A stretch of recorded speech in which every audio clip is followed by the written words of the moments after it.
I never really thought of myself as the black sheep of my family, but I guess that's how my siblings saw me. My name is Jake, and I'm 26. For as long as I can remember, I've been the one expected to pick up the slack, run errands, handle housework, take care of everyone's messes, and basically play the role of unpaid assistant to my older brother and sister. It wasn't even something we ever discussed. It was just an unspoken rule. When we were kids, they would push their chores onto me. If something got broken in the house somehow, it was my fault. If one of them forgot to do their homework, they'd make me do it for them. And when I complained, I was whining. I was too sensitive. I was the burden. That's what they called me, especially my sister, Amanda. Ugh, Jake, stop being such a burden. Why do you always make things so difficult? Just do it. It's not that hard. Those words stuck with me, even as I got older. My parents never really stepped in. My dad worked long hours, and my mom, well, she had this philosophy that family takes care of each other, which in practice meant I was the one taking care of everyone else. When I moved out at 18, I thought that would be the end of it. I had my own life, my own job, my own tiny apartment that, for the first time, felt like it actually belonged to me. But, of course, that didn't mean I was free. Amanda, who was 29, and my brother, Ryan, who was 31, had grown into adulthood with the same entitled mindset they had as kids. Anytime they needed something, they called me. If Amanda's car broke down, Jake, I need you to pick me up. If Ryan was short on rent, Jake, just spot me this month. If my mom wanted something done around the house, Jake, I told Amanda and Ryan to help, but you know how they are. Can you just do it? And I did, because that's what I was supposed to do, right? Be the responsible one? Be the helper? Be the burden? But things really came to a head about a year ago when my dad had a health scare.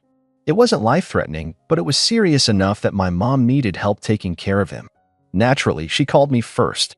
Jake, your father is going to need someone to help with doctor's appointments, and you're the best with this sort of thing. And I did it. I took days off work. I drove my dad to his checkups. I picked up his prescriptions. Amanda and Ryan? They showed up maybe once or twice, took some pictures to post on Facebook about how family is everything, and then left. When my dad recovered, I thought maybe, just maybe, this would make them appreciate me a little more. Maybe they'd say, wow, Jake, we really owe you one. But no. A few months after my dad was back on his feet, Amanda called. Not to thank me, not to see how I was doing. She needed a favor. Hey, so I just started this new job, and I can't take time off yet, but Mom needs some stuff done at the house. Can you handle it? I was exhausted. I was done. So for the first time in my life, I said no. The silence on the phone stretched for so long I thought the call had dropped. What? Amanda finally said, as if the word had personally offended her. I said no. I can't. But Mom needs help. Then maybe you and Ryan should help her. She scoffed. You're seriously going to be selfish right now? Something inside me snapped. Selfish? After years of being the one who did everything while they did nothing? I have my own life, Amanda, I said, keeping my voice as calm as possible. Figure it out. And I hung up. That was the first domino to fall. After that, I stopped answering their calls. Not immediately. At first, I made excuses. I was busy. I had work. I wasn't feeling well.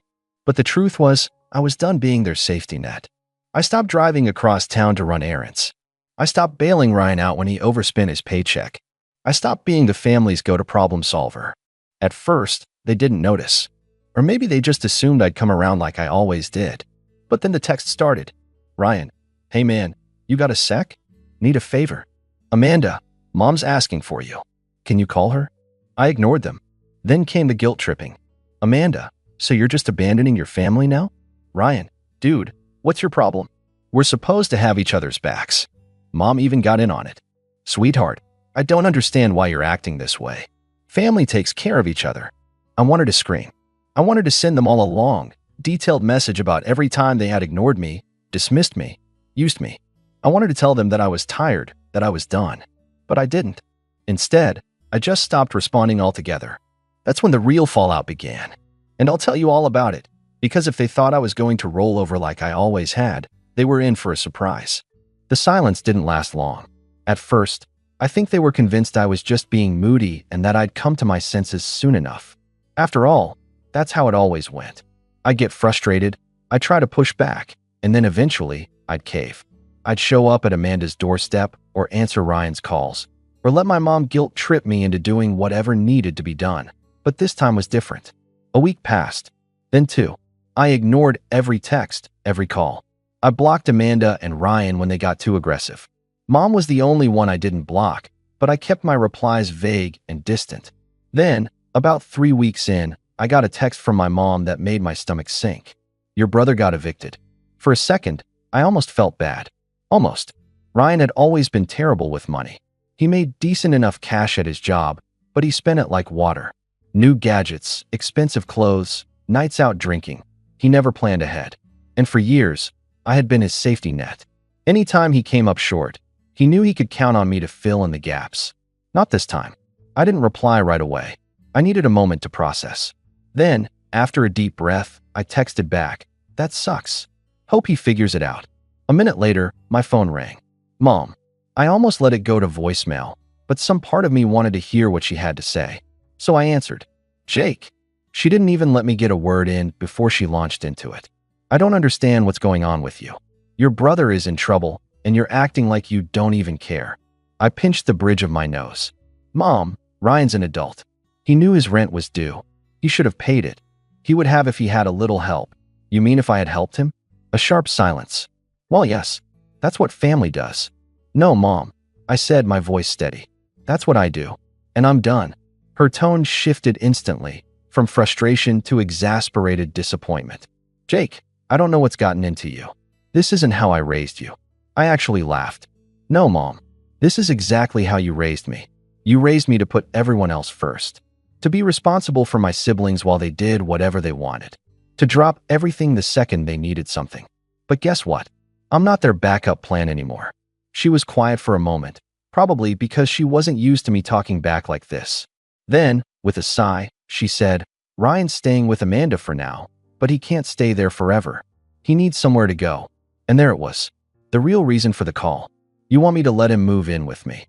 "Just for a little while," she said quickly, like she could hear the refusal forming on my lips. "Until he gets back on his feet. He's your brother, Jake." I clenched my jaw. He's a grown man who should have figured out how to stand on his own feet a long time ago. "Jake." "No, Mom."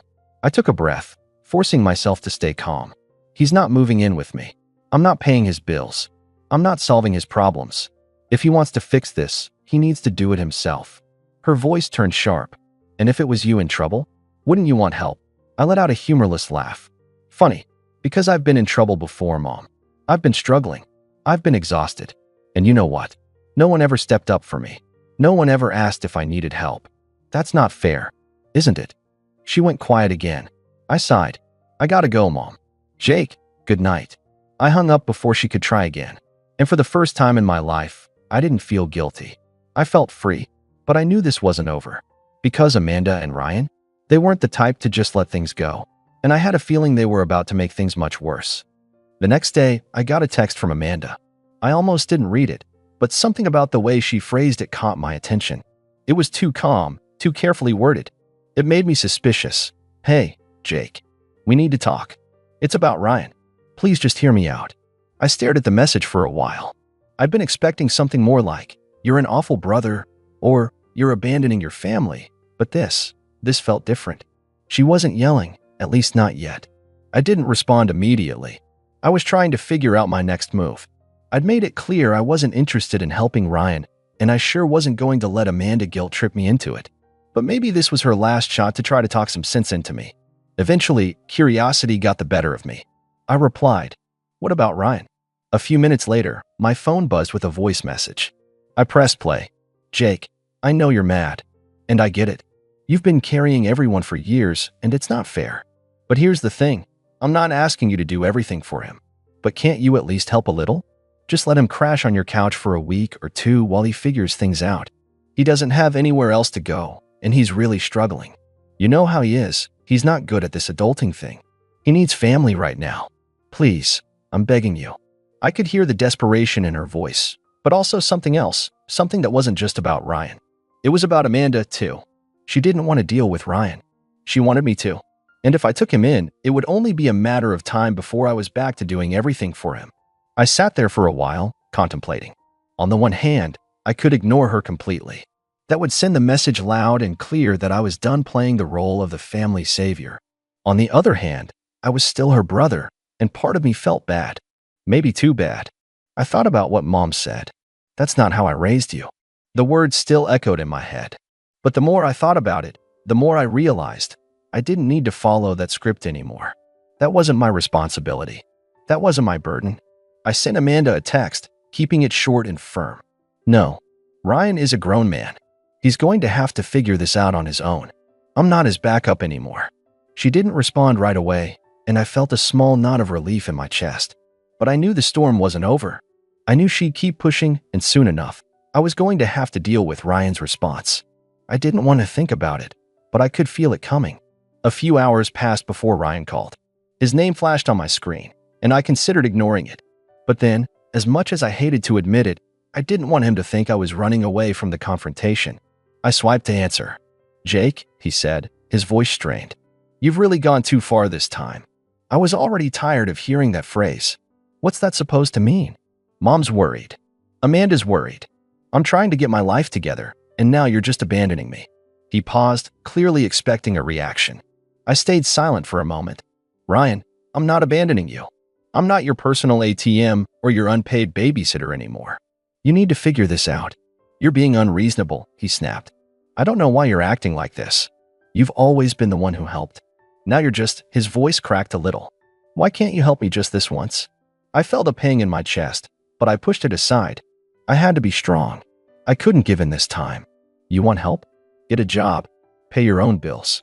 Take responsibility for your actions like an adult." "Come on, Jake," he said, his tone softer now.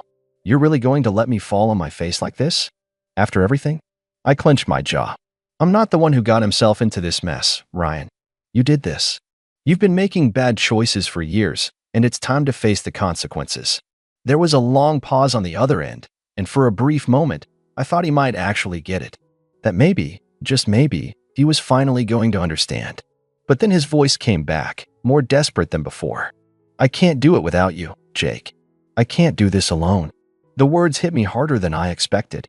It was like hearing a plea for help, but also a silent accusation that I had always been the one carrying him.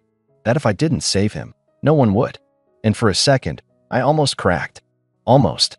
But then I thought about all the years I'd spent being the crutch for everyone else. All the years of resentment building up. And I knew, this time, I wasn't going to be his safety net. I hung up. My phone buzzed again immediately. A text from Amanda. "Please, Jake. I'm asking you. This is the last time. Just let him stay for a bit. You know he won't survive without you." I set my phone down. They didn't get it. They didn't understand. And I was done explaining. I was finally going to make them see exactly how much they had taken from me. But little did I know, the worst was yet to come. Ryan wasn't the only one who had been keeping a secret from me. The next few days were tense. I knew the storm wasn't over, but I didn't expect it to escalate so quickly. My phone rang late one night. It was my mom again. I stared at the screen for a moment, then let it ring out. I wasn't ready to have another conversation where she made me feel guilty for something that wasn't my fault. The next morning, I had a voicemail from Amanda. I braced myself. "Jake, please listen to me," she said, her voice breaking a little. "I know you're angry, and I get it. But you have to understand, Ryan's not doing well. He's depressed. He's not just acting out because of his bad choices. He's struggling with things you don't know about. He's got no support system. I can't do this alone. I need you to help him. He needs you." I felt a knot tighten in my chest, but I quickly shoved it aside. They were trying to manipulate me again. They always had a way of making it seem like it was all about them, even when it wasn't. I couldn't fall for it. I couldn't go back to being the person they expected me to be, the one who always saved everyone else, no matter the cost to myself. But still, the words lingered in my mind. Ryan had been depressed? Was that why he'd always seemed so reckless, so unable to take responsibility for anything? I couldn't tell if Amanda was just playing her usual guilt card or if there was some truth to what she was saying. Maybe she was right. Maybe Ryan wasn't just being lazy and irresponsible. Maybe there was more to it. I tried to ignore the doubt, but it stuck with me. Then 2 days later, I was sitting on the couch when I saw the notification for a new email. It was from Amanda. The subject line read, "This is what you don't know." I opened it, and the first few lines made my heart drop. "Jake, there's something I've been keeping from you.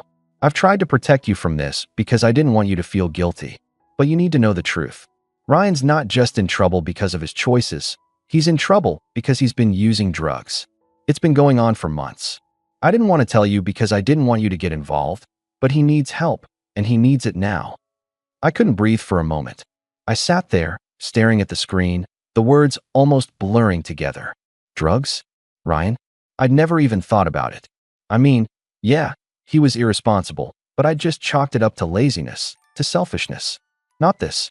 I read on. I know this is a lot to take in, but please, Jake, don't turn your back on him. He's in over his head. He doesn't know how to get out of it. He's too embarrassed to ask for help, and I don't think he'll make it through this if he doesn't have you. I'm begging you, don't let him drown. He's my brother, too. I felt sick. I didn't know how to process this. For so long, I'd resented Ryan for never pulling his weight, for always expecting me to do the heavy lifting. And now this, it was like everything I thought I knew about him had been a lie. Was this why he kept asking for help?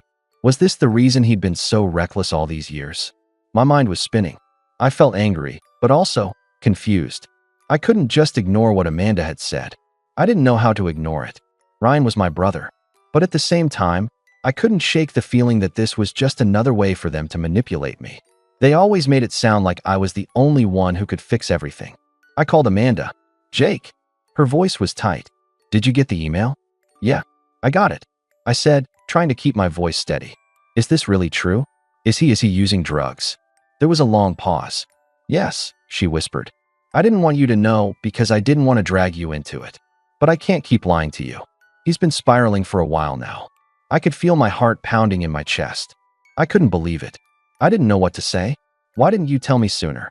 I asked, my voice coming out harsher than I intended. Why wait until now? I didn't want you to get involved, Amanda said quickly. I didn't want to put that on you. I know how much you've already done for him. But now he's really at rock bottom. He doesn't know where to turn. And I don't know how much longer he's going to last. I squeezed my eyes shut, trying to make sense of everything. My brother, the one who had always been a mess but who I'd thought could handle it, had been hiding something this huge from me. And now Amanda was asking for my help, once again.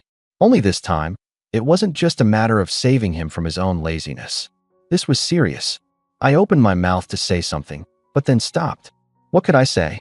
I'd been through this same cycle before. I'd been the one to step in, to fix things. But could I do it again? Could I really be the one to save him, even after everything?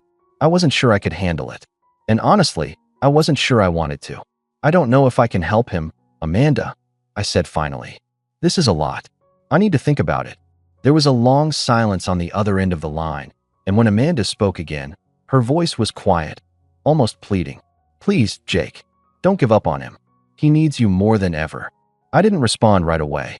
Instead, I stared at the screen of my phone, the weight of everything pressing down on me. Was I really ready to step back into that role? Could I be the one to fix this, to pull him out of the mess he'd made? I didn't have an answer. Not yet. But I could feel the tension building, and I knew I was going to have to make a decision soon. The question was, what kind of person did I want to be? The one who kept rescuing my brother, or the one who finally stepped back, let him fall, and let him learn on his own? I wasn't sure I could do either. But I knew one thing for sure. Whatever I decided, it wasn't going to be easy, and it wasn't going to come without consequences. But I couldn't ignore the fact that this was my family, and no matter how much I wanted to walk away, they weren't going to make it easy. A few days passed, and the weight of the situation only grew heavier. I couldn't sleep. I kept replaying Amanda's words in my head. He needs you more than ever. But did he? Did Ryan really need me? Or was this just another manipulation, another ploy to make me feel guilty for not doing enough? The truth was, I didn't know. I spent hours thinking about the past, the years of taking care of everyone else, putting my needs last, never being allowed to say no without being called selfish. All the times I'd been there for Ryan, only for him to fall back into his bad habits, asking for more help, more money, more of my time. And then I thought about the things I wanted for myself, the life I had started to build away from the chaos of my family. A life where I didn't feel like I was constantly sacrificing everything for people who never seemed to change. I was torn, but as much as I wanted to just walk away and focus on my own future, I couldn't shake the thought of Ryan, my brother, sitting alone, struggling. I could hear his voice in my head, telling me, "You're all I have, Jake. Don't let me down." I hated how that sounded, because it felt like a trap. But there was a part of me, a deep part, that still wanted to be there for him, that didn't want to see him fall apart. Finally, I made a decision. I wasn't going to let him manipulate me into feeling guilty anymore. I had already been down that road too many times. But I also couldn't just turn my back on him entirely, not with everything I now knew. I had to find a way to help him without sacrificing myself in the process. The next morning, I called Amanda. She picked up on the first ring. "Jake, are you okay?" she asked softly. "Have you thought about what I said?" "I've been thinking a lot," I said. "I'm not going to let him drown, Amanda. But I'm not going to be his crutch anymore either. I can't keep bailing him out. He has to want to change. He has to do the work, too." There was a pause, and I could hear the relief in Amanda's voice when she spoke again. "So, what are you saying?" "I'm saying I'll help," I said, "but on my terms. I'll help him get into rehab. I'll help him find a therapist. I'll give him the support he needs to get better, but I'm not going to keep covering for him. I'm not going to give him money or keep taking care of his problems. He has to start standing on his own 2 feet. Amanda was quiet for a long time, and I started to wonder if she was going to argue with me again. But then she spoke, her voice softer. I think that's fair. He needs to realize he's responsible for his own actions." "Thank you, Jake. Really." I felt a strange sense of relief, too. I wasn't giving up on Ryan, but I was setting boundaries. I was finally taking control of the situation instead of letting it control me. Later that day, I called Ryan. His voice was hoarse when he answered. "Jake," he said quietly, like he wasn't sure if he should be talking to me. "I know you're mad at me." I cut him off before he could say more. "I'm not mad, Ryan. I'm tired. I'm tired of being the one to fix everything for you. I've done everything I can, but you have to take responsibility for yourself now." There was silence on the other end of the line, and for a moment, I thought he might hang up. But then, finally, he spoke again. "I get it. I really do. I messed up, Jake. I've been trying to hide it, but I can't anymore. I don't know how to fix this. I don't know if I even can." I took a deep breath. "You don't have to do it alone, but you can't expect me to just keep fixing everything for you. I'll help you get into a rehab program. I'll get you connected with someone who can help, but you have to do the work. You have to want it." I will," Ryan said, and there was something in his voice that made me believe him, just for a moment. Maybe it was the exhaustion, or maybe it was the sincerity in his tone. But for the first time in a long time, I thought maybe, just maybe, he was ready to try. Over the next few weeks, I helped him find a rehab center. I made the calls, got him the support he needed, and even drove him there on the day he checked in. But I didn't go inside. I left him there with his baggage, and I drove away, leaving behind the brother I'd spent my life trying to fix. It wasn't easy. I still got calls from Amanda asking if he was okay, and there were days when I felt like I should have done more. But I knew I had done the right thing. Ryan had to take responsibility for his own recovery, just like I had to take responsibility for my own life. And as the weeks turned into months, I saw a change in him. It wasn't instant, and it wasn't perfect, but he was trying. And that, for the first time, felt like enough. I wasn't the savior anymore, and that was okay. Sometimes, the best way to help someone is to let them figure things out for themselves. It's hard, but it's the only way they'll ever learn. And for once, I was okay with that.